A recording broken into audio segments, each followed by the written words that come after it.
pulled up in front of their house. Benny's eyes went wide and he looked at Henry. At the same time, they both said, "A visitor!" "Hello, children," called Miss Singleton, getting out of the van. Miss Singleton was the mail carrier assigned to the Aldens neighborhood. Like most mail carriers, she wore navy blue shorts, but on her feet were bright pink hiking boots. She also wore a pink scarf tied inside the collar of her blue work shirt. "You're earning your keep today, I see," Miss Singleton said, when she saw all the work the Aldens had done on the yard. "We don't mind," Jessie said, "especially on such a beautiful day." Miss Singleton shuffled through a pile of mail she held under her arms and pulled out a catalog and 2 letters. "Not too much today," she said, then tapped the letter on top. "But this one looks pretty official." Jessie took the mail. The return address on the letter said County Courthouse, and there was an official-looking seal stamped below marked Urgent. "We were just about to go inside for lunch," she said. "We'll make sure Grandfather sees this." "You picked a good time to go inside," Miss Singleton said, pointing to the eastern sky. An enormous gray cloud was moving in. Soon it would cover the sun and bring a soaking spring rain. "I'd say that's a bad sign." "Yikes," Henry said. "Might be a good afternoon for reading a book." The children waved goodbye to Miss Singleton. "I wonder why she said that the cloud was a bad sign," Violet said. "A cloud is just a cloud, isn't it?" Inside, Jessie ran straight to Grandfather's study with the letter in her hand. Seeing the words about the courthouse had made her nervous. "This just came for you, Grandfather," Jessie said. "You aren't in trouble, are you?" Grandfather took the letter and chuckled. "I sure hope not," he said. "How about I open it at the table?" He and the children washed up for lunch, and Mrs. McGregor carried a platter of turkey sandwiches and a fruit salad to the table. Henry poured lemonade, and they all sat down. Grandfather put on his reading glasses, opened the envelope, and scanned the letter. After a moment, he grinned.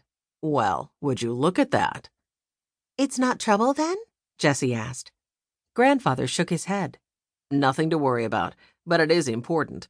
This is an official jury summons." "What's that?" Violet asked.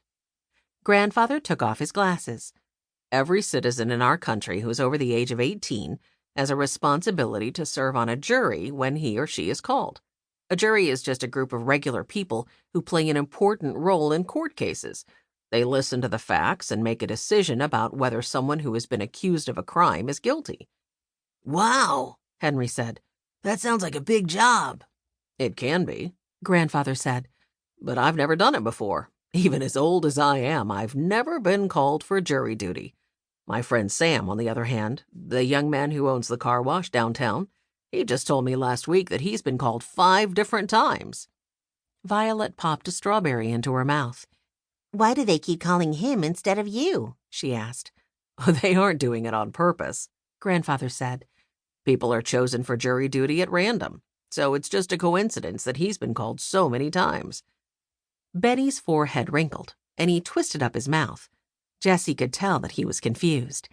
"Benny," Jessie said, "a coincidence means something that happens by chance, not for any reason. The people in charge didn't call Sam so many times on purpose." Benny said. "Well, either way, jury duty sounds pretty boring if you have to sit in a room and listen to a lot of people talk. Unless they have snacks." Grandfather laughed. "Actually, they do sometimes, if the case goes on a long time. The judge makes sure the jury gets to take breaks for meals, and sometimes they even order food for the jurors to eat if they can't leave the courthouse." "Like pizza?" Benny asked, his eyes brightening. "Probably," Grandfather said. "But even without pizza, I'm happy to do my duty now that it's my turn. I have to go to Silver City to do it." "I love Silver City," Jessie said. "Me too," said Grandfather. "And come to think of it, this jury summons might be a good coincidence. I've been looking for an opportunity to get to Silver City to visit my friend Gwen.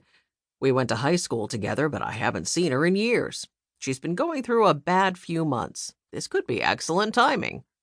Violet looked concerned. "What happened to her?" "There was a fire in the apartment building Gwen owns, the Bixby," Grandfather said. "Fortunately, no one got hurt."